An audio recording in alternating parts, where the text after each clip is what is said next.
प्यारे विद्यार्थियों, आप सभी का स्वागत है। NIOS कक्षा 10वीं विषय हिंदी पाठ्यक्रम का वर्गीकरण। विषय हिंदी कोड 201। आपकी पाठ्य पुस्तक में पाठों की कुल संख्या 22 है। इन सभी पाठों को दो भागों में बांटा गया है। TMA में आने वाले पाठ और सार्वजनिक परीक्षा में आने वाले पाठ। TMA में पाठों की संख्या 8 है और सार्वजनिक परीक्षा में आने वाले पाठों की संख्या 14 है। आपकी पूरी पाठ्य पुस्तक को बांटा गया है कविता पठन, कविता का पठन, गद्य का पठन और लेखन कौशल और व्याकरण में। व्याकरण में अलग से कोई पाठ नहीं है। जो पाठ में व्याकरण आई हुई है वही आपको पढ़नी है। कविता का पठन सार्वजनिक परीक्षा में आपके कविता वाला जो पठन है, जिसको हम पद्य पठन भी कहते हैं, इसमें जो पाठ शामिल हैं वह हैं पाठ 2 दोहे, पाठ 4 आह्वान, पाठ 7 आज़ादी, पाठ 8 चंद्रगहना से लौटती बेर और पाठ 14 बूढ़ी पृथ्वी का दुख। 5 पाठ हैं। इन्हीं 5 पाठों का आपको अध्ययन करना है पद्य पठन में, यानी कविता का पठन। इनमें कविताएं हैं। इसके बाद गद्य का पठन, जिसमें आपका एक पाठ 1 बहादुर, 9 अखबार की दुनिया, 13 सुखी राजकुमार, 15 अंधेर नगरी, 18 नाखून क्यों बढ़ते हैं, 19 शतरंज के खिलाड़ी। यानी आपके ये 6 पाठ हैं। ये गद्य का पठन हो गया। रचनात्मक लेखन, जिसे लेखन कौशल भी कहते हैं, इसमें आपके 3 पाठ शामिल हैं। 11 सार कैसे लिखें, 21वां है पत्र कैसे लिखें, 22वां निबंध कैसे लिखें। तो आप अच्छे से तैयारी करें। तैयारी करने से पहले पाठ्यक्रम का वर्गीकरण को अच्छे से समझ लें। सार्वजनिक परीक्षा में आने वाले पाठों को ही आपको सबसे ज़्यादा पढ़ना है। TMA में आने वाले पाठों का भी आपको ध्यान में रखना है। सार्वजनिक परीक्षा में पाठों की संख्या आपको फिर से याद दिला दें, 14 है। आपको इन्हीं पाठों को पढ़ना है। इस वीडियो में हम पढ़ेंगे लेखन कौशल। तो लेखन कौशल में शामिल पाठ हैं पाठ 11 सार कैसे लिखें, 21 पत्र कैसे लिखें और निबंध कैसे लिखें, जो आपके पब्लिक एग्जाम में आने वाले हैं। उन्हीं पाठों का हम इस वीडियो में अध्ययन करेंगे। आप ध्यान से पूरी वीडियो देखें और समझें। तो पाठ 11 सार लेखन, सार कैसे लिखें, यह आपकी परीक्षा में 5 अंक का पूछा जाता है। तो आपको इसे अच्छे से समझ लेना है। सार लेखन का अर्थ किसी अनुच्छेद या लेख की मुख्य बातों को कम शब्दों में लिखना सार लेखन कहलाता है। अर्थात कही गई बात को कम शब्दों में व्यक्त करना सार लेखन कहलाता है। सार लेखन का महत्व या उपयोगिता। सार लेखन का महत्व बड़ी बातों को छोटे रूप में लिखने के लिए होता है। सार लेखन में पाठ का सारांश करने का बहुत महत्व है। सार लेखन में केवल मुख्य और महत्वपूर्ण बातों पर ही ध्यान दिया जाता है। सार लेखन में निम्न बातों पर ध्यान देना चाहिए। सार लेखन में कम शब्दों में अधिक बात को शामिल करना चाहिए, ये आप जानते ही हैं। लेखन में शुद्धता पर भी ध्यान देना चाहिए कि आप एकदम शुद्ध लिखें, अशुद्ध शब्दों का प्रयोग ना करें। सार लेखन में सभी जरूरी बातों को शामिल करना चाहिए। इसके अलावा आपको पता है सार लेखन 1/3 शब्दों में करें। यहाँ ध्यान दें, 1/3 शब्दों में। तो सार लेखन हमेशा कितने शब्दों में लिखना होता है? 1/3 शब्दों में। वाक्यांश के लिए एक शब्द का आप इस्तेमाल कर सकते हैं। कोई बड़ा वाक्यांश है, उसके लिए आप एक शब्द, जो कि पाठ में भी बहुत सारे वाक्यांश के लिए एक शब्द दिए गए हैं, आप उन्हें भी याद कर सकते हैं। इसके अलावा आपको पता है कि जब सार लेखन आप लिख रहे हैं तो उसको आपको 2 से 3 बार ध्यान से पढ़ना है। मूल भाव को सुरक्षित रखते हुए आपको सार लेखन लिखना है। कि अनुच्छेद में जो भाव समझाया गया है, जो अनुच्छेद जिस विषय पर है, उसका मूल भाव बदलना नहीं चाहिए। और आपको ध्यान देना है कि जब सार लेखन आप लिख रहे हैं तो मुहावरों, अलंकारों, लोकोक्तियों इनका प्रयोग ना करें। सहज और सरल भाषा में ही सार लेखन करें। तो ये कुछ महत्वपूर्ण बातें थी जो आपको सार लेखन लिखते समय ध्यान देना है। सार लेखन के उदाहरण पढ़ते हैं। प्रश्न 1, निम्नलिखित गद्यांश का सार 1/3 शब्दों में लिखिए। यहाँ पर एक गद्यांश यानी अनुच्छेद दिया गया है। इस अनुच्छेद को आपको ध्यान से 2 से 3 बार पढ़ना है, मूल भाव को समझना है और मूल भाव को बनाए रखते हुए, सुरक्षित रखते हुए आपको 1/3 शब्दों में इसका सार लेखन लिखना है। आइए अनुच्छेद को ध्यान से पढ़ते हैं कि जीवन में अनेक दुख मनुष्य स्वयं मोल लेता है। इन दुखों का कारण उसके चरित्र में छिपी दुर्बलता होती है। अपव्यय की आदत भी एक ऐसी ही दुर्बलता है। जीवन में सुखी बनने के लिए अपनी आय एवं व्यय के बीच संतुलन रखना आवश्यक है। अपनी इच्छाओं पर अंकुश रखे बिना मनुष्य जीवन में सफल नहीं हो सकता।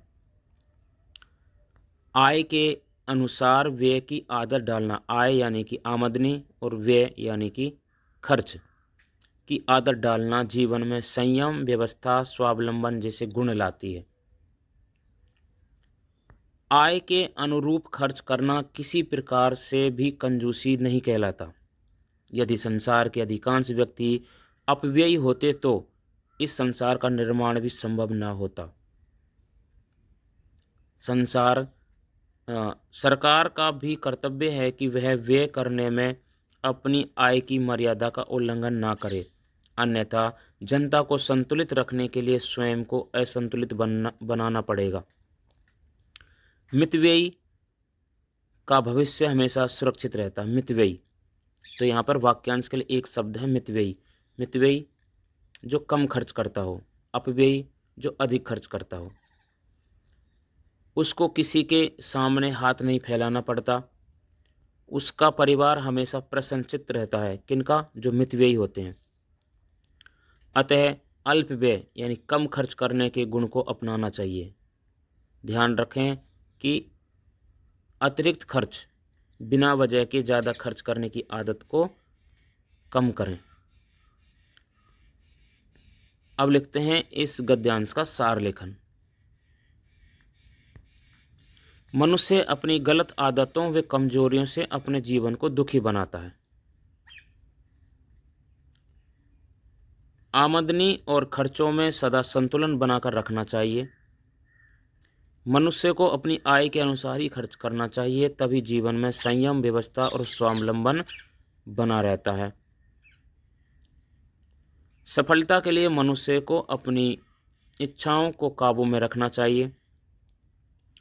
जो मनुष्य आय की मर्यादा को समझता है उसे जीवन में कभी हाथ नहीं फैलाना पड़ता और उसका जीवन सुख में बीतता है। तो ये था सार लेखन। इस पूरे अनुच्छेद को ध्यान में पढ़ते हुए सरल वाक्यों में सार लेखन लिखना। प्रश्न 2, निम्नलिखित गद्यांश का सार लेखन 1/3 शब्दों में लिखिए। परीक्षा में इसी प्रकार का प्रश्न पूछा जाता है। ईश्वर ने मनुष्य को सब कुछ प्रदान किया है किंतु उसे आवरण में छिपाकर रख दिया। वह सब उसे कैसे प्राप्त हुआ? पुरुषार्थ के बल पर। अन्यथा सीप में मोती छिपे रह जाते, धरती के भीतर रत्न दबे रह जाते, न फसल उगती न धरती सोना उगलती। भाग्यवादी तो केवल बैठा बैठा मुंह ताका करता है। भाग्यवादी जो भाग्य के भरोसे रहता है। आलसी और निष्क्रिय होकर देव देव पुकारता रहता है, जबकि पुरुषार्थी अपने कार्य के बल पर बड़े बड़े संकटों पर विजय प्राप्त कर लेता है। अगर भाग्य कुछ होता भी है तो भी उससे मिलने वाले फल के लिए कार्य करना पड़ता है। शक्तिशाली एवं समर्थ को भी अपना शिकार पाने के लिए कर्म करना पड़ता है। पुरुषार्थी एवं उद्यमी व्यक्ति अपने कार्य के बल पर भाग्य को भी बदल देने की क्षमता रखते हैं। विश्व की समस्त उन्नति और प्रगति का आधार मनुष्य का पुरुषार्थ ही है, भाग्य नहीं। पुरुषार्थ परिश्रम करना। इस गद्यांश का सार लेखन ये होगा कि मनुष्य को भगवान ने बुद्धिमत्ता और मेहनत की ताकत दी है, जिसके आधार पर वह कठिन से कठिन कार्य को भी सफल बना सकता है। केवल भाग्यवादी मनुष्य ही सफलता के लिए औरों का मुंह ताकता रहता है। भाग्य के साथ ही मनुष्य को अपने कर्म के महत्व को भी समझना चाहिए। संसार में उन्नति व प्रगति करने के लिए भाग्य नहीं, अपनी कोशिशों को सफल बनाने का प्रयत्न करना चाहिए। तो ये था सार लेखन। सार लेखन के कुछ महत्वपूर्ण प्रश्न हैं। प्रश्न 1, सार लेखन में अभिव्यक्ति की कसावट के लिए क्या प्रयोग किया जाता है? सार लेखन में अभिव्यक्ति की कसावट के लिए अनेक शब्दों या वाक्यांशों के लिए एक शब्द का प्रयोग किया जाता है। प्रश्न 2, आज के समय में सार लेखन की क्या उपयोगिता है? उत्तर, आज के समय में सार लेखन की उपयोगिता निम्न प्रकार है। सार लेखन के द्वारा सूचना को संक्षिप्त रूप में प्रस्तुत किया जाता है। सार लेखन में मुख्य विचारों व बातों को ही महत्व दिया जाता है। सार लेखन के द्वारा समय की बचत होती है। सार लेखन शोध कार्यों में बहुत उपयोगी होता है। तो ये था सार लेखन का महत्व। सार लेखन में अभी आपने पढ़ा कि अभिव्यक्ति में कसावट लाने के लिए अनेक शब्दों अथवा वाक्यांशों के लिए एक शब्द का प्रयोग किया जाता है। हिंदी में ऐसे असंख्य शब्द हैं जिनका प्रयोग करके पूरे वाक्यांशों को एक शब्द में अभिव्यक्त किया जा सकता है। आइए हम इनमें से कुछ पर नज़र डालें। भले बुरे का विचार ना रखने वाला, ये पूरा वाक्यांश है और इसके लिए एक शब्द का प्रयोग किया गया है। तो भले बुरे का विचार ना रखने वाला क्या कहलाता है? अविवेकी। जिसे क्षमा ना किया जा सके, अक्षम्य। जिसे कोई जीत ना सके, अजेय। ऐसा स्थान पर रहना जिसका कोई पता ना पा सके, अज्ञातवास। बहुत बढ़ा चढ़ाकर कही गई बात अतियुक्ति कहलाती है। जिसके समान कोई दूसरा ना हो, अद्वितीय। जो निंदा के योग्य ना हो, अनिंद्य। जिसके बिना काम ना चल सके, अनिवार्य। वह नियम जो व्यापक नियम के विरुद्ध हो, अपवाद। जिसका विवाह ना हुआ हो, अविवाहित। जिस पर अभियोग चलाया जाए, अभियुक्त शब्द का प्रयोग करेंगे। जिस पर विश्वास किया जा सके, ये वाक्यांश है और इसके लिए एक शब्द होता है विश्वसनीय। जो पहले कभी ना हुआ हो, अभूतपूर्व या अपूर्व। ईश्वर में विश्वास करने वाला, आस्तिक। जड़ सहित नष्ट कर देना, उन्मूलन। जिस मिट्टी में प्रचुर मात्रा में पैदावार होती हो, उपजाऊ शब्द का प्रयोग करेंगे। जो काम से जी चुराता हो, कामचोर। किसी वस्तु को देखने या बात को जानने की प्रबल इच्छा, कुतूहल।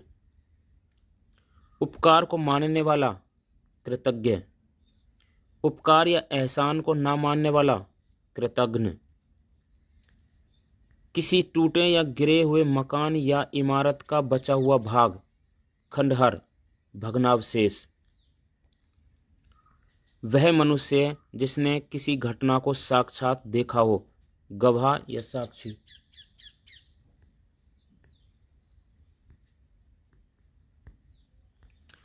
जो दया का पात्र हो, दयनीय।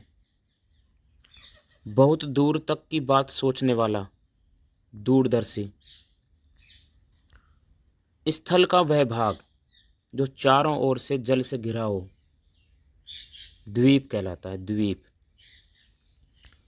किसी रास्ते से कहीं घुसने या जाने की रुकावट, नाकाबंदी। क्या होती है? नाकाबंदी। जिससे हानि या अनर्थ की आशंका ना हो, निरापद। वह स्थान जहाँ कोई मनुष्य ना हो, निर्जन। वह स्थान निर्जन कहलाता है। तो वह स्थान जहाँ कोई मनुष्य ना हो निर्जन कहलाता है। जिस पर कोई विवाद ना हो निर्विवाद। जिसके हाथ में कोई शस्त्र ना हो निहत्था या निशस्त्र। साफ या शुद्ध किया हुआ परिष्कृत। दूसरों के साथ भलाई का व्यवहार करने वाला परोपकारी। जिसके आर पार दिखाई दे सके पारदर्शी। एक बार कही गई बात को फिर से कहना पुनरुक्ति। पहले जैसा ही पूर्ववत। किसी लिखी हुई चीज की नकल प्रतिलिपि। किसी काम में दूसरे से आगे बढ़ जाने की होड़ प्रतिस्पर्धा।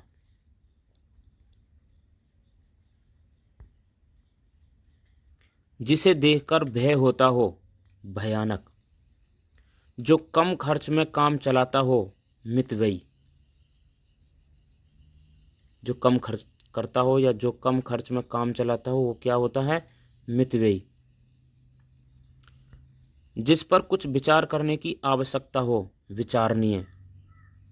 वह जो वेतन लेकर काम करता हो वेतनभोगी। क्या होता है वेतनभोगी होता है। मेहनत करके पेट पालने वाला व्यक्ति श्रमजीवी या मेहनतकश कहलाता है। जिसके बेढंगेपन पर लोग हंसी उड़ाएं हास्यास्पद। हित या भला चाहने वाला हितैषी। और किसी के रूप रंग आदि का विवरण हुलिया शब्द का प्रयोग करते हैं। ये थे वाक्यांश के लिए एक शब्द। इस तरह से आपने पाठ सार या सार कैसे लिखें पढ़ा। उम्मीद करते हैं आपको पाठ समझ में आया होगा। आप हमारे साथ बने रहें और प्रत्येक वीडियो को देखें पाठ को समझें। अपने नोटबुक में नोट करें। बार बार अपनी नोटबुक से अध्ययन करें और अच्छे अंक प्राप्त करें। आइए पाठ पढ़ते हैं। पाठ 21 पत्र कैसे लिखें।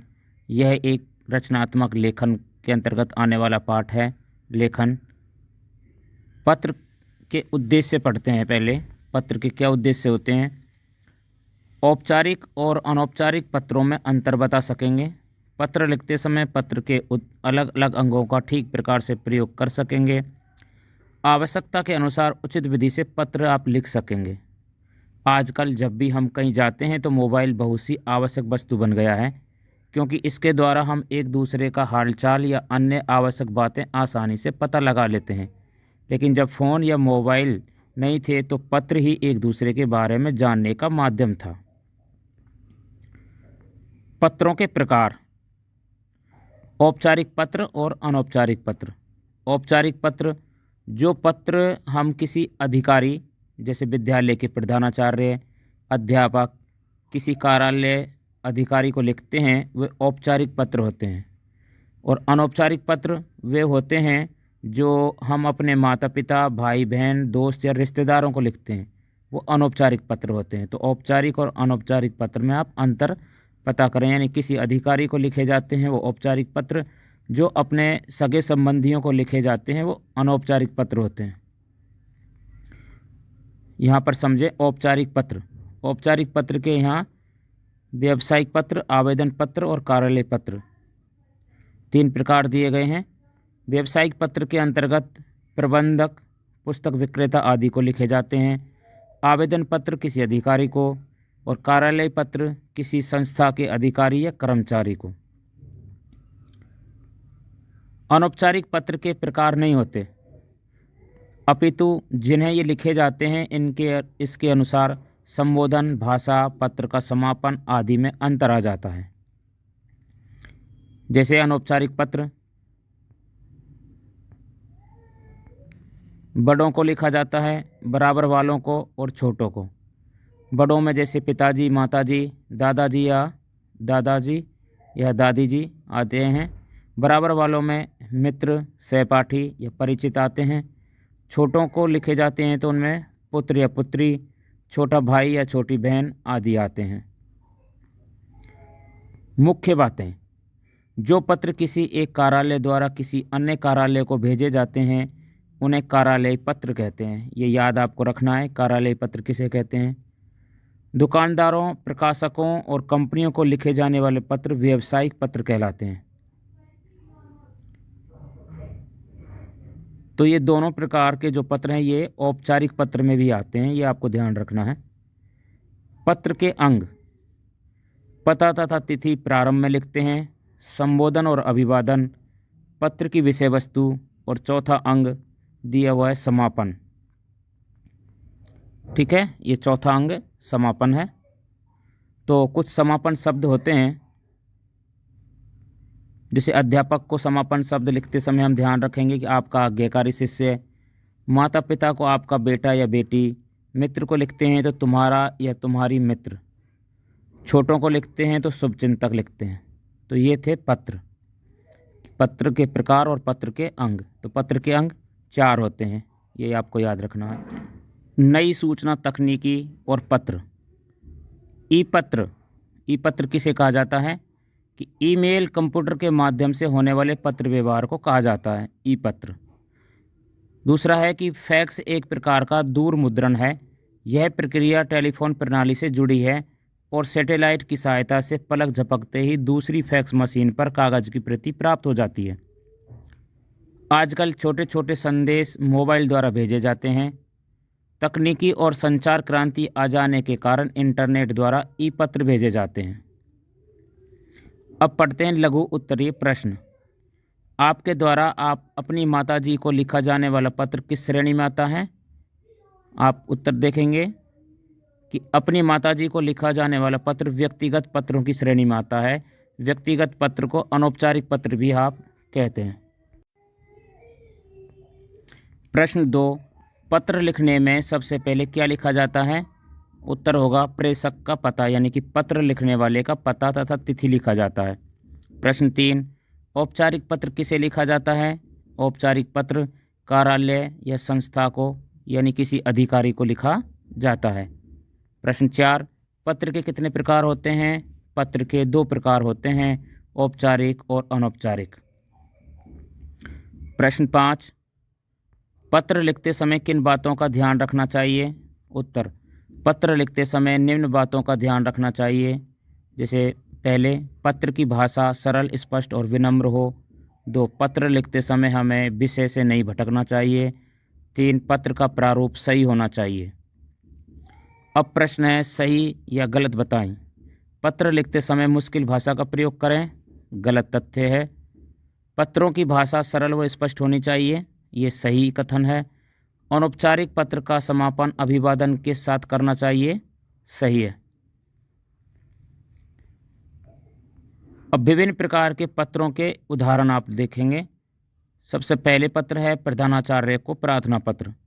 विद्यालय में पीने के पानी की उचित व्यवस्था हेतु प्रधानाचार्य को प्रार्थना पत्र लिखिए, ये आपका प्रश्न है। तो अब आपको सबसे पहले दिनांक आपको लिखनी है। सेवा में श्रीमान प्रधानाचार्य जी, राजकीय उच्चतर माध्यमिक विद्यालय सरोजनी नगर दिल्ली। यहाँ पर आप अपने स्कूल का नाम लिखेंगे अगर आप अपने प्रधानाचार्य जी को पत्र लिख रहे हैं। विषय, पानी की उचित व्यवस्था हेतु पत्र। विषय आपको यहाँ लिखना है कि आपकी क्या समस्या है। तो यहाँ पर हम पत्र जो लिख रहे हैं वो विद्यालय में पीने के पानी की उचित व्यवस्था हेतु लिख रहे हैं, तो आप विषय लिखेंगे पानी की उचित व्यवस्था हेतु पत्र। महोदय, सविनय निवेदन है कि मैं आपका ध्यान विद्यालय के पानी संकट की ओर दिलाना चाहता हूँ। विद्यालय में लगभग 1000 छात्र पढ़ते हैं, किंतु उन्हें पीने के लिए स्वच्छ पानी उपलब्ध नहीं है। निस्संदेह दिल्ली में जल संकट चल रहा है, परंतु विद्यालय में जल भंडारण की उचित व्यवस्था नहीं है। पानी के टैंक की नियमित सफाई न होने के कारण छात्रों को दूषित जल पीने पर विवश होना पड़ता है, जिससे उनके रोगग्रस्त होने की आशंका बनी रहती है। आपसे अनुरोध है कि विद्यालय में बच्चों के पीने के लिए जल भंडारण की उचित व्यवस्था की जाए तथा नियमित रूप से पानी के टैंक की सफाई कराई जाए। प्राय पानी की टोंटियाँ गायब रहती हैं, जिससे पानी बहता रहता है, अतः इस ओर भी विशेष ध्यान दिया जाए। तो ये विषय वस्तु होती है, यहाँ पर आप अपनी समस्या लिख सकते हैं इसके अनुसार। उसके बाद धन्यवाद, आपका आज्ञाकारी शिष्य यहाँ पर आप अपना नाम लिख देंगे और ये पत्र पूरा होता है। अब दूसरा पत्र है स्वास्थ्य अधिकारी को पत्र। सफाई के विषय में अपने क्षेत्र की गंदगी की ओर ध्यान आकृष्ट करने के लिए स्वास्थ्य अधिकारी को पत्र लिखिए। तो यह पत्र किसे लिखना है? स्वास्थ्य अधिकारी को। अब दिनांक और पता लिखेंगे। यहाँ दिनांक और पता लिखा हुआ है। सेवा में श्रीमान स्वास्थ्य अधिकारी जी, दिल्ली नगर निगम, करावल नगर, दिल्ली। तो आप अपने क्षेत्र के स्वास्थ्य अधिकारी को पत्र लिखेंगे तो वहाँ का आपको यहाँ पर पता लिखना है, कार्यालय का पता लिखना होता है। उसके बाद विषय, गंदगी और सफाई में लापरवाही हेतु पत्र, मान्यवर। यहाँ पर आप क्या लिखेंगे? विषय वस्तु, जो भी आपकी क्षेत्र की समस्या है यहाँ पर जो दिया जा रहा है उसे हम एक बार पढ़कर आपको समझाते हैं कि मान्यवर, सभी ने निवेदन है कि आपका ध्यान अपने क्षेत्र में फैली हुई गंदगी और सफाई कर्मचारियों की लापरवाही की ओर दिलाना चाहता हूँ। हमारे क्षेत्र में घनी आबादी है, तंग गलियाँ हैं और कम चौड़ी सड़कें हैं। यहाँ जगह जगह कूड़े के ढेर और अनियमित सफाई अनेक रोगों का कारण बने हुए हैं। यद्यपि अब उच्चतम न्यायालय के एक आदेश के अनुसार सार्वजनिक स्थान पर गंदगी फैलाने वालों के लिए दंड का प्रावधान है, तथापि उन सफाई कर्मचारियों पर आपका कड़ा नियंत्रण होना चाहिए कि जो क्षेत्र में नियमित सफाई नहीं करते हैं। हमारा आपसे अनुरोध है कि आप और आपके अधिकारी स्वयं नियमित रूप से क्षेत्र का निरीक्षण करें, सफाई कर्मचारियों से नियमित सफाई कराएं और देखें कि नालियों में गंदे पानी के निकास की ठीक व्यवस्था हो। दोषी व्यक्तियों को दंडित करें, अन्यथा आपके विभाग की लापरवाही नागरिकों के लिए कई रोगों का कारण बन सकती है। उसके बाद आप धन्यवाद लिखेंगे। भवदीय प्रमोद शर्मा, मोहल्ला सुधार समिति। अगला पत्र है बहन को भाई का पत्र। लिखेंगे बहन का भाई को पत्र, स्वास्थ्य के महत्व बताते हुए। यहाँ पर आप पता लिख देंगे। उसके बाद प्रिय विकास, बहुत बहुत स्नेह। तो यहाँ पर पता और दिनांक, अभिवादन और संबोधन आप लिखना होता है पत्र का दूसरा अंग।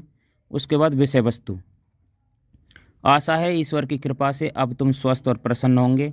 कल संध्या के समय तुम्हारा पत्र मिला, तभी से मन बहुत चिंतित है। जहाँ तक मैं समझती हूँ यह सब तुम्हारी स्वास्थ्य के प्रति उपेक्षा के कारण ही हुआ है। यह सत्य है कि तुम्हें पढ़ाई के दौरान कठिन परिश्रम करना पड़ता है, किंतु इसका यह अर्थ तो नहीं है कि तुम अपने स्वास्थ्य को दांव पर लगाकर पढ़ाई करो। इस संसार में स्वास्थ्य बड़ी दुर्लभ वस्तु है। स्वास्थ्य ऐसा धन है जो प्रतिक्षण ही मनुष्य की अपनी गांठ में रहता है। अत्यंत धन, वैभव और मान सम्मान के होने पर भी यदि मनुष्य स्वस्थ नहीं है तो उस जैसा गरीब व्यक्ति संसार में नहीं है। अतः प्रातःकाल उठकर स्वच्छ वायु सेवन करने के लिए बाहर खुले मैदान में घूमने के लिए जाओ। हो सके तो थोड़ा व्यायाम व योगासन करो। नियम से स्नान और खाने पीने का ध्यान रखो। आशा है कि शीघ्र ही अपने स्वस्थ होने की सूचना दोगे और साथ ही अपना कार्यक्रम भी लिखोगे। मुझे खुशी होगी अगर तुमने इस विषय में रुचि दिखाई। संभवतः समय मिलते ही तुम्हारे पास पिताजी आएंगे। पत्र अवश्य लिखते रहना। तुम्हारी बहन रेणु शर्मा।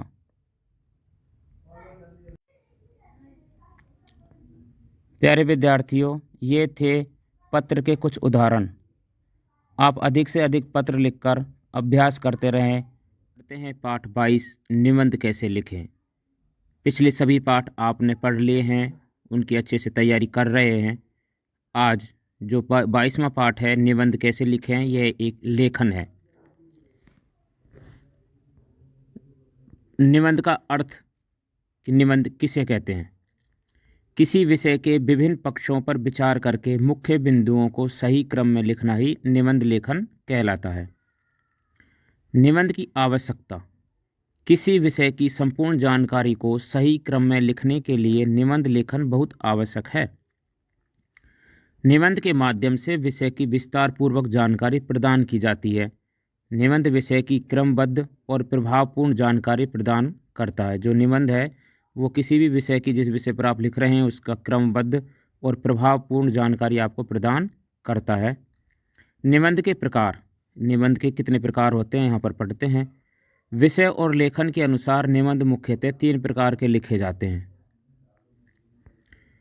सबसे पहले वर्णनात्मक निबंध, विचारात्मक निबंध, भावात्मक निबंध। तो वर्णनात्मक निबंध किसे कहते हैं और ये किन्हें लिखे जाते हैं, पढ़ते हैं। इसमें किसी विषय, वस्तु, घटना आदि का वर्णन किया जाता है, वो वर्णनात्मक निबंध कहलाते हैं।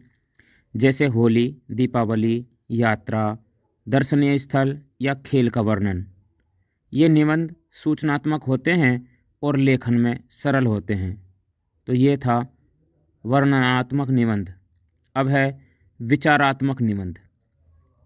ये निबंध किसी व्यक्तिगत, सामाजिक या राजनीतिक विषय पर लिखे जाते हैं। इन निबंधों में चिंतन मनन की अधिक आवश्यकता होती है। इनमें बुद्धि तत्व की प्रधानता होती है। इनको याद रखना है आपको कि सबसे ज़्यादा किस प्रकार के निबंध में चिंतन मनन की आवश्यकता होती है, विचारात्मक निबंध में। विचारात्मक निबंध में किस तत्व की प्रधानता होती है, बुद्धि तत्व की। और इस प्रकार के निबंधों में कौन कौन से लिखे जाते हैं, जैसे दहेज प्रथा, प्रजातंत्र आदि पर विचारात्मक निबंध लिखे जाते हैं। अब है भावात्मक निबंध। भावात्मक निबंध, इन निबंधों में भावनाओं को व्यक्त किया जाता है। इनमें कल्पना व आत्मीयता की प्रधानता होती है। यह आपको याद रखना है, कल्पना या आत्मीयता। अब पढ़ते हैं निबंध के अंग। निबंध के प्रमुख रूप से 3 अंग होते हैं। जब भी आप निबंध लिखेंगे तो इन 3 अंगों का प्रयोग करते हुए आप निबंध लिखेंगे, तभी आपका निबंध पूरा माना जाएगा। सबसे पहले भूमिका, उसके बाद विषय वस्तु और अंत में उपसंहार। भूमिका को प्रस्तावना भी कहते हैं। यहाँ पर बार बार प्रश्न पूछा भी जाता है कि भूमिका का दूसरा नाम या भूमिका को क्या कहा जाता है, ये रिक्त स्थान में भी आ सकता है। इनमें निबंध के विषय को स्पष्ट किया जाता है। यह रोचक होगी, तभी पाठक पढ़ने के लिए उत्सुक होंगे। विषय वस्तु, विषय वस्तु निबंध का मुख्य भाग होता है। तो निबंध का मुख्य भाग कौन सा होता है, विषय वस्तु। इसमें विषय की विस्तार पूर्वक पूर्ण जानकारी प्रदान की जाती है। इसमें भाषा की शुद्धता पर बल दिया जाता है। विषय के सभी पक्ष पर तर्क वितर्क प्रस्तुत किया जाता है। अंत में उपसंहार। उपसंहार में पूरे निबंध का निचोड़ और निष्कर्ष होता है। उपसंहार प्रभावपूर्ण और तर्कपूर्ण होना चाहिए। इसे सूक्ति के द्वारा भी लिखा जा सकता है। प्रभावी उपसंहार लिखने की सफलता की एकमात्र कसौटी यह है कि उसके बाद निबंध अधूरा सा ना लगे, समग्रता को प्राप्त हो जाए। ये थे निबंध के प्रमुख 3 अंग। अब आपके सामने निबंध के कुछ नमूने यानी कि उदाहरण है। सबसे पहला निबंध है सैनिक का जीवन। प्रस्तावना। एक सैनिक का जीवन देशभक्ति, त्याग और वीरता का प्रतीक होता है। सैनिक सीमाओं पर तैनात रहकर देश की सुरक्षा करता है। वह अपने परिवार, सुख सुविधाओं और जीवन के आनंद को छोड़कर हर समय देश की सेवा में तत्पर रहता है। ये तो थी प्रस्तावना या भूमिका। अब लिखते हैं विषय वस्तु। तो विषय वस्तु में आप पॉइंट्स बना करके लिखेंगे, जैसे सैनिक का जीवन। सैनिक का जीवन अत्यंत कठिन और अनुशासित होता है। उसे हर परिस्थिति में सजग रहना पड़ता है, चाहे बारिश हो, बर्फबारी हो या तेज़ गर्मी। वह दुर्गम पहाड़ों, रेगिस्तानों और घने जंगलों में ड्यूटी करता है। कभी कभी महीनों तक वह अपने परिवार से दूर रहता है। उसका मुख्य उद्देश्य देश की रक्षा करना होता है। सैनिकों की विशेषताएं: 1. अनुशासित जीवन। 2. देश के प्रति अटूट प्रेम। 3. हर परिस्थिति का सामना करने की क्षमता। 4. साहस और बलिदान की भावना होती है। सैनिक का महत्व। यदि हमारे देश में सैनिक ना हो तो देश की सुरक्षा संकट में पड़ सकती है। सैनिक हमें बाहरी आक्रमणों से बचाते हैं और आंतरिक शांति बनाए रखते हैं। आपदाओं के समय जैसे बाढ़, भूकंप आदि में भी सैनिक जनता की सहायता करते हैं। निष्कर्ष: सैनिक का जीवन हमारे लिए प्रेरणा का स्रोत है। हमें उनके बलिदान और सेवाओं का सम्मान करना चाहिए। वे सच्चे राष्ट्रभक्त होते हैं। हमें गर्व है कि हमारे देश में ऐसे वीर सैनिक हैं जो अपने प्राणों की परवाह किए बिना देश की सेवा करते हैं। तो ये हो गया आपका निबंध सैनिक का जीवन। अब दूसरा निबंध है लोकतंत्र। भूमिका। भूमिका को दूसरा किस नाम से जाना जाता है? प्रस्तावना। लोकतंत्र एक ऐसी शासन व्यवस्था है जिसमें जनता का सर्वोच्च अधिकार प्राप्त होता है। यह जनता के लिए और जनता द्वारा चुनी गई सरकार होती है। भारत जैसे विशाल और विविधताओं से भरे देश के लिए लोकतंत्र एक मजबूत आधारशिला है जो सभी नागरिकों को समान अधिकार और स्वतंत्रता प्रदान करता है। ये तो थी भूमिका। अब विषय वस्तु के अंतर्गत पढ़ते हैं लोकतंत्र का अर्थ। आपको इसी तरीके से निबंध लिखना है। लोकतंत्र दो शब्दों से मिलकर बना है। लोक अर्थात लोग, लोक का अर्थ क्या होता है? लोग, और तंत्र का अर्थ होता है व्यवस्था।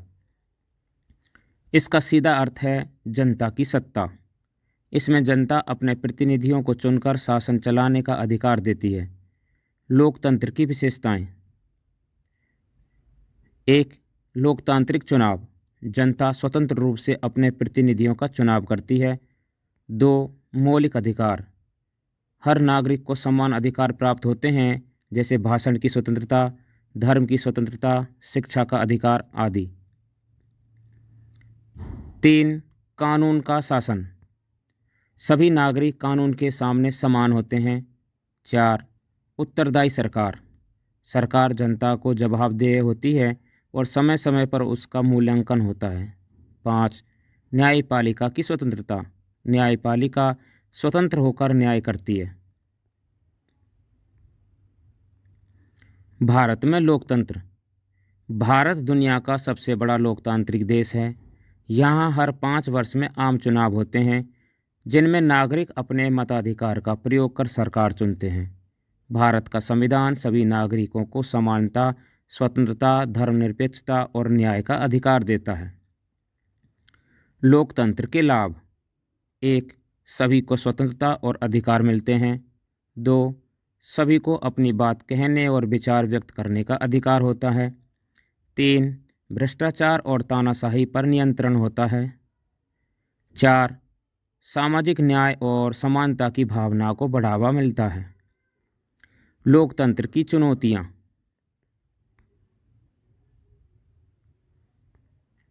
1. अशिक्षा और जागरूकता की कमी। 2. धनबल और बाहुबल का प्रयोग। 3. जातिवाद और संप्रदायवाद। 4. भ्रष्टाचार। ये हैं लोकतंत्र की चुनौतियाँ। इन समस्याओं से निपटने के लिए नागरिकों को शिक्षित, जागरूक और उत्तरदायी बनना आवश्यक है। अंत में निबंध का निष्कर्ष, जिस विषय पर हम लिख रहे हैं। निष्कर्ष में आप लिखेंगे, लोकतंत्र केवल एक शासन प्रणाली नहीं बल्कि एक जीवन शैली है जिसमें सभी नागरिकों की भागीदारी अनिवार्य है। यह हमें न केवल अधिकार देता है बल्कि कर्तव्यों की भी याद दिलाता है। यदि हम अपने अधिकारों के साथ अपने कर्तव्यों का भी पालन करें तो लोकतंत्र और अधिक मजबूत व सफल हो सकता है। अब अगला निबंध है हिंदी भाषा का महत्व। हिंदी भाषा का महत्व पर सबसे पहले लिखते हैं भूमिका। भूमिका को किस नाम से जाना जाता है? प्रस्तावना। तो इसकी भूमिका, हिंदी भाषा भारत की प्रमुख भाषाओं में से एक है। यह हमारी मातृभाषा होने के साथ साथ हमारी संस्कृति, परंपरा और एकता का प्रतीक भी है। हिंदी न केवल भावों को व्यक्त करने का माध्यम है बल्कि यह भारतवासियों की आत्मा से जुड़ी हुई है। हिंदी का महत्व। हिंदी भाषा सबसे अधिक बोली जाने वाली भारतीय भाषा है। यह देश के उत्तर, मध्य और पश्चिमी हिस्सों में व्यापक रूप से बोली जाती है। भारत के संविधान के अनुच्छेद 343 के अनुसार हिंदी को भारत की राजभाषा का दर्जा प्राप्त है। यह शिक्षा, प्रशासन, साहित्य, कला और मीडिया एवं सामान्य बोलचाल जैसे अनेक क्षेत्रों में प्रयोग की जाती है। हिंदी भाषा की विशेषताएं। 1. हिंदी भाषा सरल, सहज और मधुर भाषा है।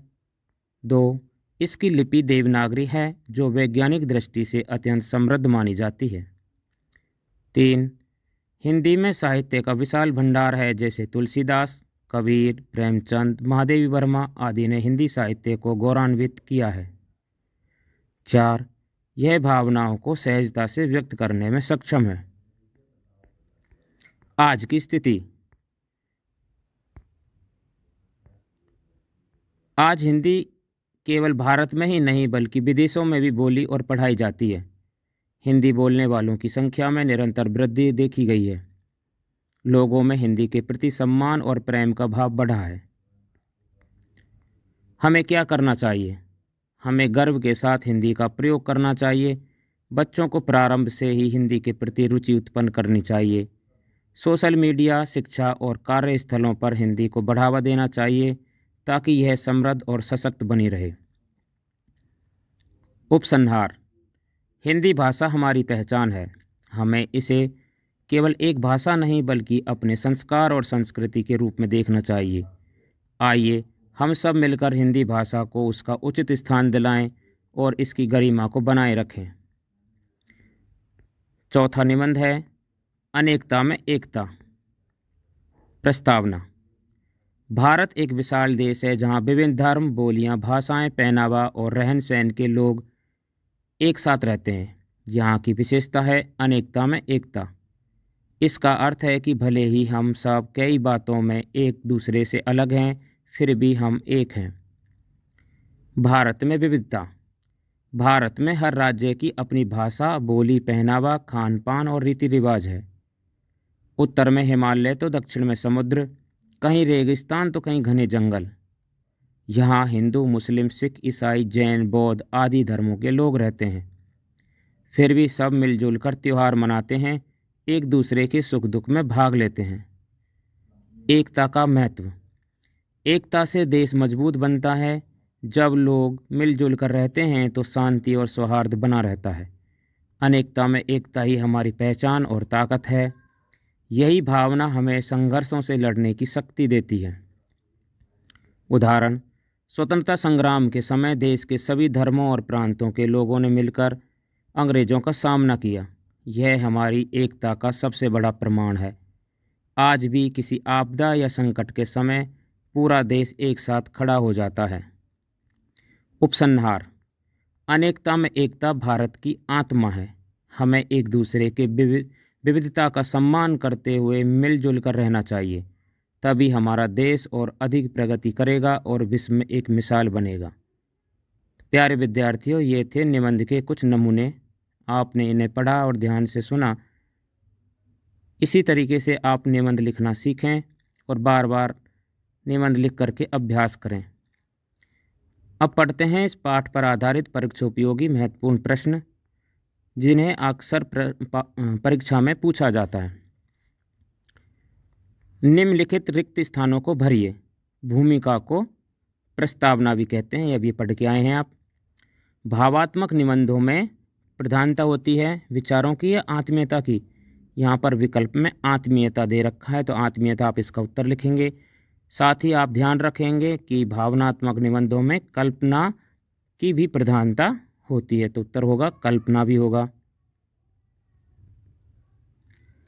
निबंध में चिंतन मनन की अधिक आवश्यकता होती है, विचारात्मक निबंध या वर्णनात्मक निबंध। तो विचारात्मक निबंधों में वर्णनात्मक निबंध है दहेज प्रथा या दीपावली, तो दीपावली एक वर्णनात्मक निबंध है। उपसंहार पूरे निबंध के निचोड़ और निष्कर्ष को कहते हैं, तो ध्यान रखना है।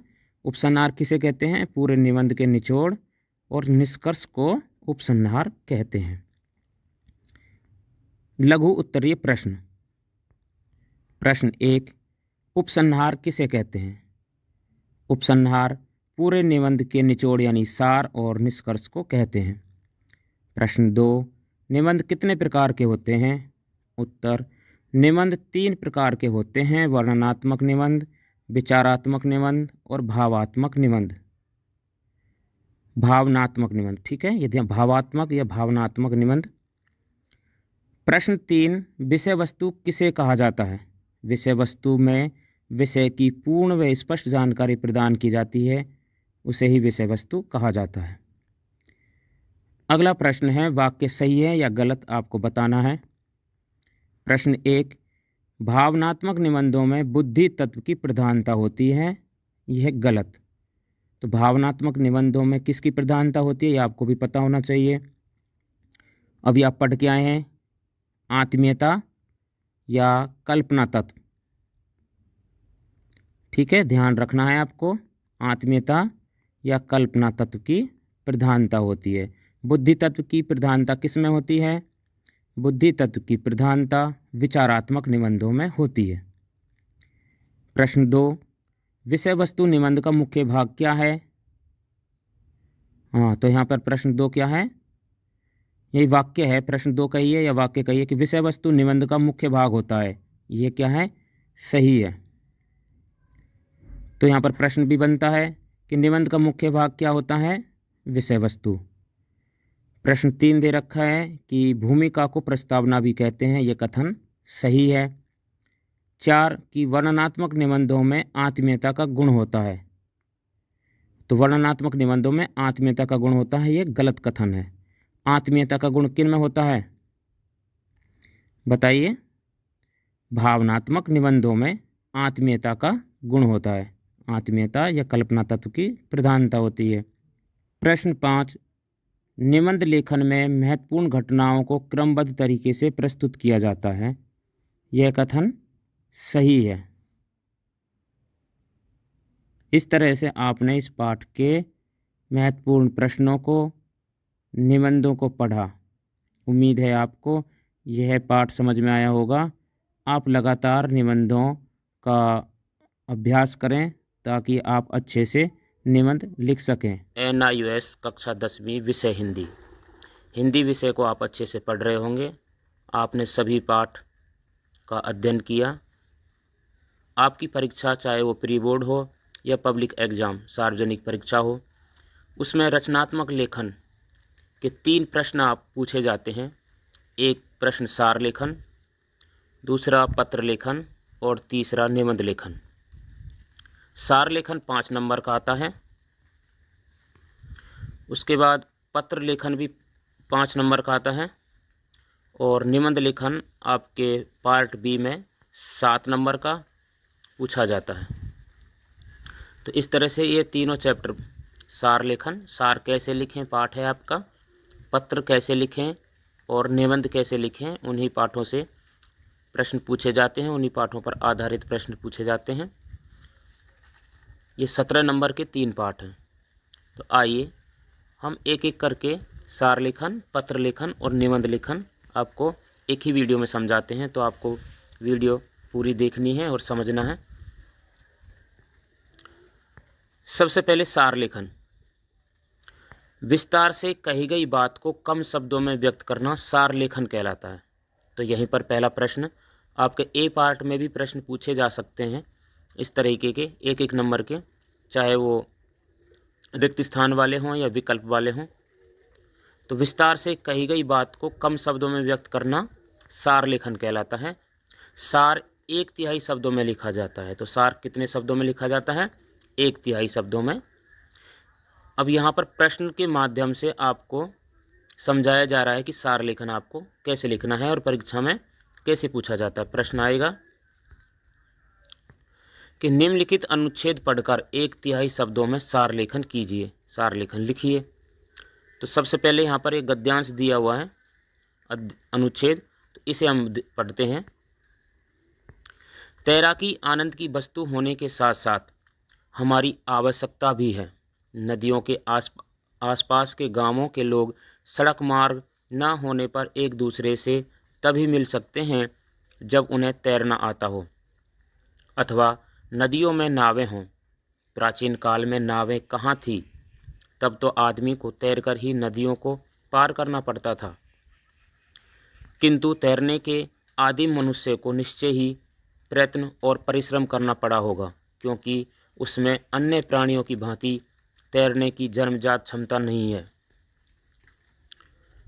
जल में मछली आदि जल जीवों को स्वच्छंद विचरण करते देख मनुष्य ने उसी प्रकार तैरना सीखने का प्रयत्न किया और धीरे धीरे उसने इस कार्य में इतनी निपुणता प्राप्त कर ली कि आज तैराकी एक कला के रूप में गिनी जाने लगी है।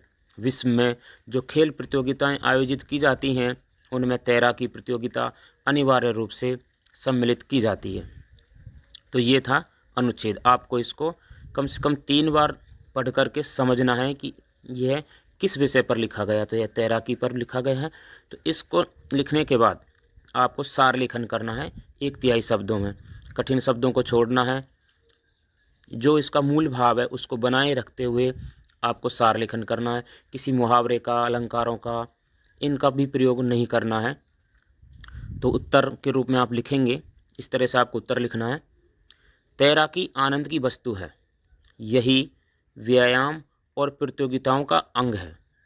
यह आज तैराकी प्रतियोगिता के रूप में अनिवार्य रूप से शामिल की जाती है। यह मेहनत और अभ्यास से आती है। मनुष्य ने उसी रूप में इसे देखने का प्रयत्न किया है। मनुष्य ने निपुणता प्राप्त कर ली है।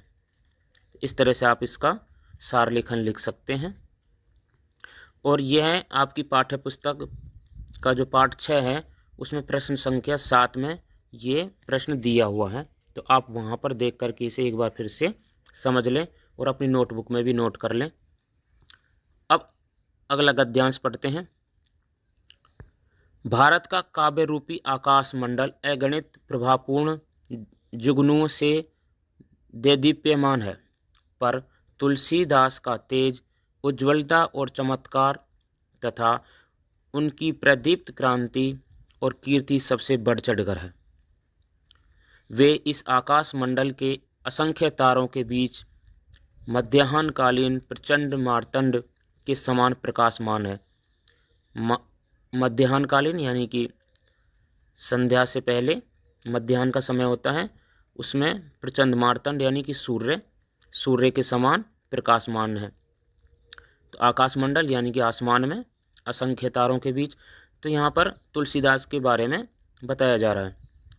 किसी ने कहा भी है कि तुलसीदास हमारे ही नहीं, हमारी आगामी संतानों के लिए भी एक अनुकरणीय और अनुपम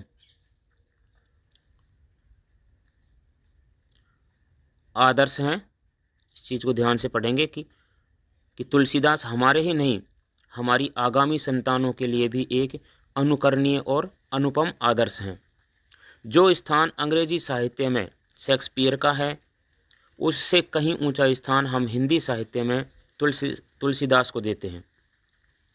और क्यों ना दें, ये कोरे कवि नहीं थे, वरन ये तो एक अद्वितीय चरित्र वाले कवि, सम्राट, परमोच्च, परम प्लस उच्च, परमोच्च श्रेणी के संत, राम के अनन्य भक्त, धर्म और नीति के पथ प्रदर्शक, दार्शनिक, गंभीर तत्वों को सरस शब्दावली में समझाने वाले उपदेशक और भविष्य के गर्भ में निहित घटनाओं को बताने वाले महात्मा भी थे।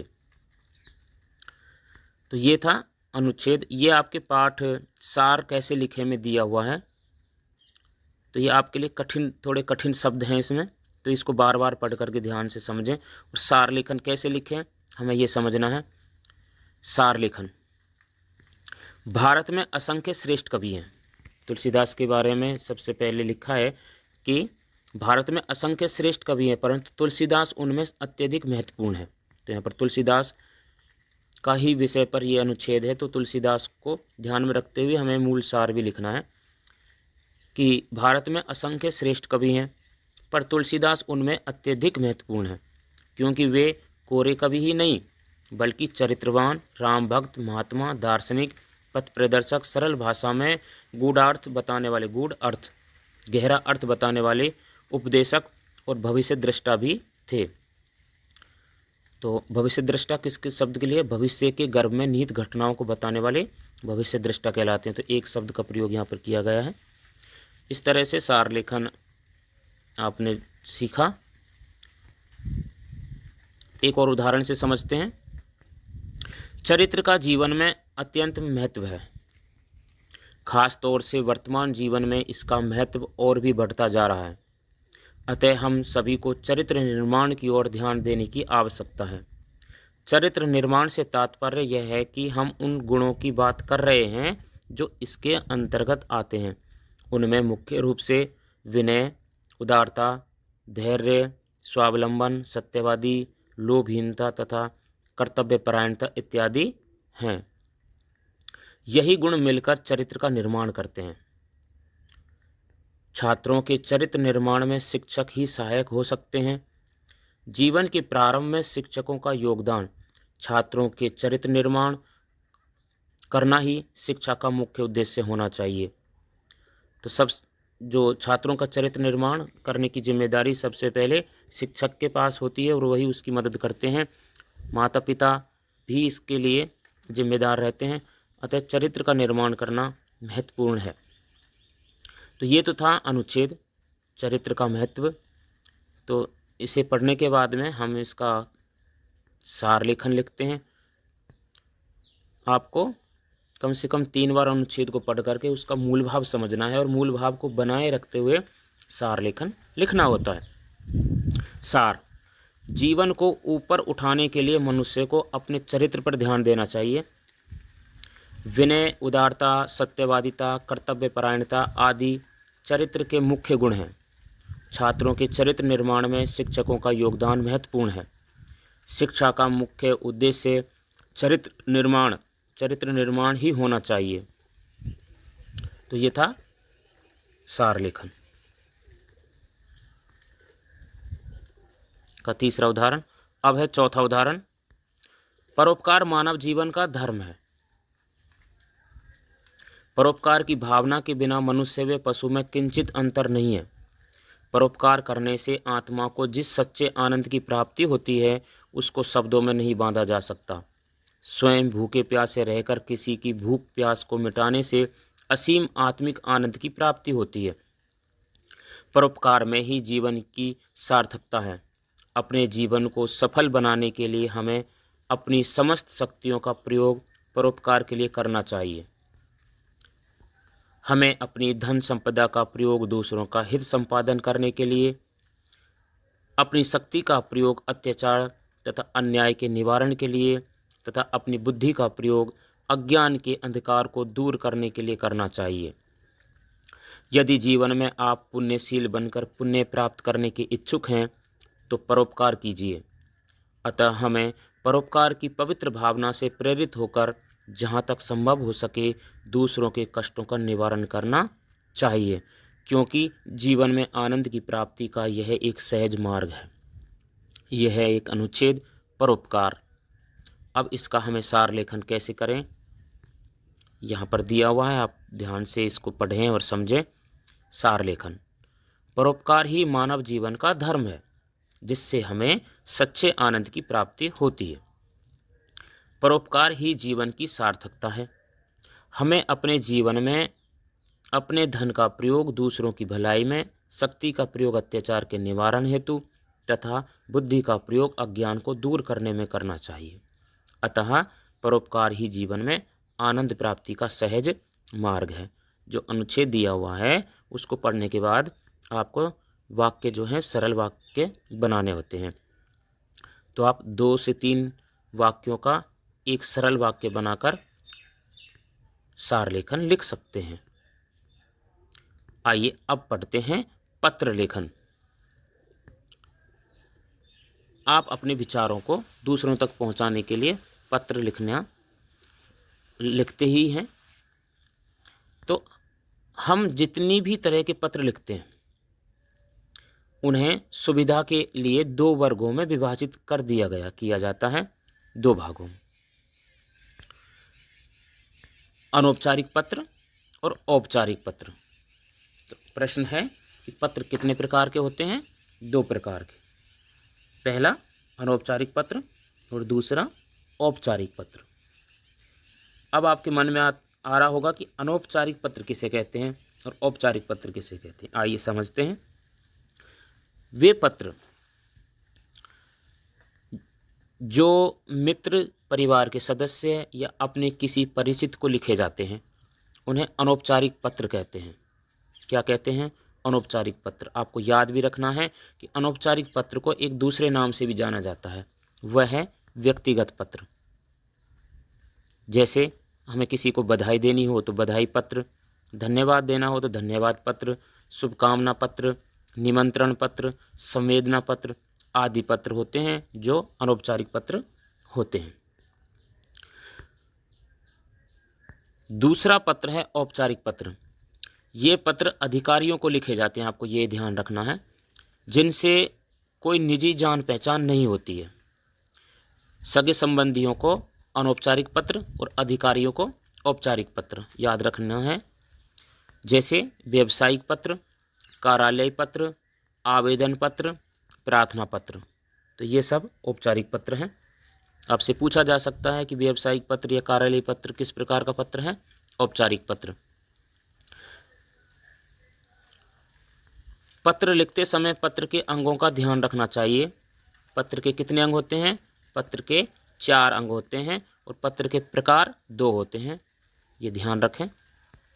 तो पत्र के अंग, सबसे पहले पता और तिथि लिखना। प्रारंभ में आपको पता और तिथि लिखना है। उसके बाद संबोधन तथा अभिवादन लिखना।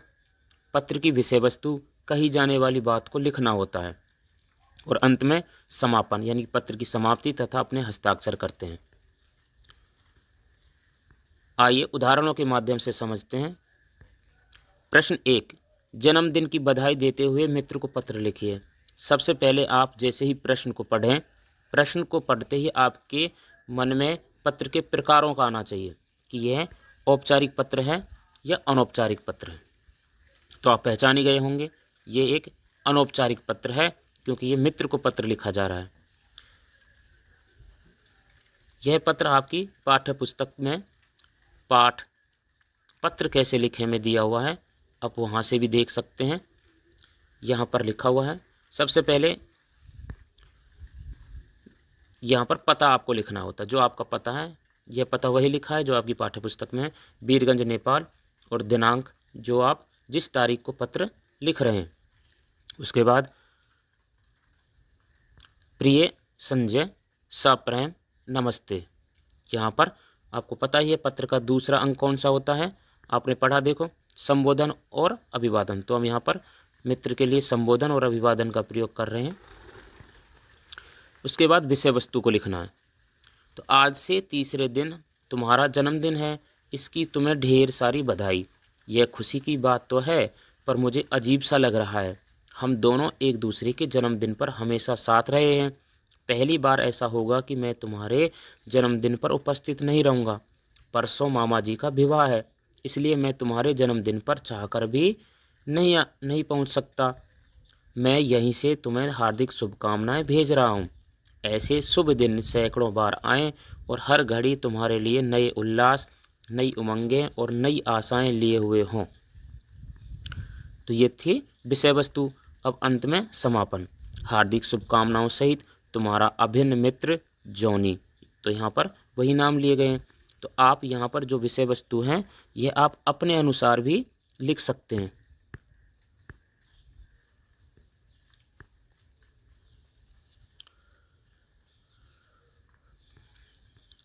अब अगला प्रश्न, प्रश्न नंबर 2, पुस्तकें मंगवाने के लिए पुस्तक विक्रेता को पत्र लिखिए। तो ये कैसा पत्र है? औपचारिक पत्र। यहाँ पर आपको दिनांक, सेवा में व्यापार प्रबंधक, national book trust, 5A green park, नई दिल्ली। विषय लिखेंगे आप, पुस्तक मंगवाने के लिए, महोदय निम्नलिखित पुस्तकों की एक एक प्रति मेरे नाम से कुरियर द्वारा निम्नलिखित पते पर यथाशीघ्र भेजने की कृपा करें। आप पुस्तकों के नाम लिखेंगे। यहाँ पर 5 पुस्तकों के नाम लिखे हुए हैं। तो जो भी पुस्तकें आपको मंगवानी हैं उनके पुस्तकों का नाम और उनके लेखकों का नाम आप लिख दें। उसके बाद भवदीय, भावना सिन्हा, और पता भी लिख देंगे, KV का 9 वायु सेना स्टेशन, लोहगांव, पुणे, महाराष्ट्र, जहाँ पर पता लिखा हुआ है। तो ये तो था औपचारिक पत्र। प्रश्न 3, स्वास्थ्य अधिकारी से गंदगी की शिकायत करते हुए पत्र लिखिए। ये भी आपका कौन सा पत्र है? औपचारिक पत्र। तो यहाँ पर आप पता और दिनांक लिखेंगे। उसके बाद सेवा में स्वास्थ्य अधिकारी, कानपुर महानगर पालिका, कानपुर। विषय लिखेंगे, गंदगी की समस्या, महोदय उसके बाद विषय वस्तु, जो भी आपके मोहल्ले में या जो भी समस्या है उस पूरी समस्या को यहाँ पर लिखेंगे। लिखने के बाद अंत में समापन भवदीय, फिर हस्ताक्षर इरफान बेग, यहाँ पर नाम लिखा हुआ है तो आप अपना नाम लिख देंगे। तो ये था स्वास्थ्य अधिकारी से गंदगी की शिकायत करते हुए पत्र लिखना। तो ये था पत्र लेखन, आपकी समझ में आया होगा। घर पे आप लगातार अभ्यास करें और सीखें। अब है महत्वपूर्ण बिंदु निबंध लेखन के, जो आपका 7 नंबर का प्रश्न पूछा जाता है, चाहे वो प्री बोर्ड हो या फाइनल पेपर हो। जब किसी बात या घटना को सही क्रम देकर एक से अधिक अनुच्छेदों में लिखा जाता है तब वह निबंध कहलाता है। आपको यही पता होना चाहिए कि निबंध किसे कहते हैं। निबंध में किसी भी बात को या घटना को सही क्रम देकर, यानी कि क्रमबद्ध रूप से लिखा जाता है। क्रमबद्धता बहुत जरूरी होती है। छोटे छोटे अनुच्छेदों में लिखा जाता है। निबंध के 3 प्रमुख अंग होते हैं, आपको याद रखना है। निबंध के कितने अंग होते हैं? 3 अंग। तो जब भी आप कोई भी निबंध लिख रहे होते हैं तो आपको इन तीनों अंगों का प्रयोग करना है। सबसे पहले भूमिका। भूमिका को किस नाम से, अन्य नाम से भी जाना जाता है? प्रस्तावना के नाम से जाना जाता है। उसके बाद आप लिखेंगे विषय वस्तु, यानी कि इसमें पूरे निबंध का विस्तार से वर्णन करना होता है, तो इसमें विस्तार होता है, पूरा विस्तार से लिखते हैं। उपसंहार। उपसंहार को निष्कर्ष भी कहते हैं। क्या कहते हैं? निष्कर्ष। ये याद रखना है आपको। उपसंहार, निष्कर्ष, जो पूरा निबंध होता है उसका निचोड़ यानी सार उपसंहार कहलाता है, निष्कर्ष कहलाता है।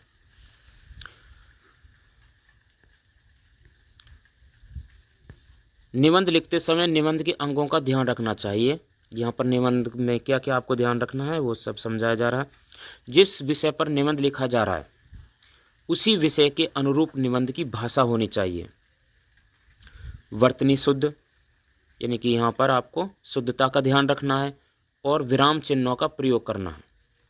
विषय से संबंधित, जो आपने चुना है, जिस विषय पर आपको निबंध लिखना है उस विषय से संबंधित सभी पहलुओं पर निबंध में चर्चा की जानी चाहिए।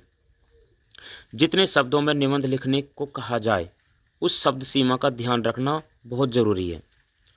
और मनपसंद विषय को चुनें। अगर आप प्रश्न में 3 से 4 विकल्प दिए गए हैं तो आपको सबसे ज़्यादा जो जिस विषय पर आप निबंध लिख पाएंगे उस विषय को चुनना है और उसी पर लिखना है ताकि आप पूरा निबंध लिख सकें। मनपसंद विषय चुनने के बाद आप उसकी रूपरेखा बना लीजिए। भूमिका, विषय वस्तु जिसमें पूरा वर्णन किया जाता है, और उपसंहार में आप क्या क्या लिखना चाहेंगे इसका निर्धारण पहले से ही कर लेने पर आप अच्छे से एक निबंध लिख सकते हैं। इससे निबंध में क्रमबद्धता बनी रहती है। तो आपको पहले ही बताया कि निबंध में क्रमबद्धता जरूरी है। इसके अलावा छोटे छोटे वाक्य होने चाहिए और वो प्रभावशाली होने चाहिए। तो निबंध में क्रमबद्धता और वाक्य छोटे छोटे और प्रभावशाली होने चाहिए, ये भी आपको यहाँ पर लिख लेना है, ध्यान देना है। एक उदाहरण के माध्यम से आपको समझाया जा रहा है कि एक निबंध की रूपरेखा आपको कैसे तैयार करनी है और उस पर लिखना है। तो यहाँ पर कुछ निबंध की रूपरेखा पॉइंट्स दिए गए हैं। तो हमारा विषय है महानगर का जीवन। विषय चुनने पर रूपरेखा कुछ इस प्रकार की हो सकती है।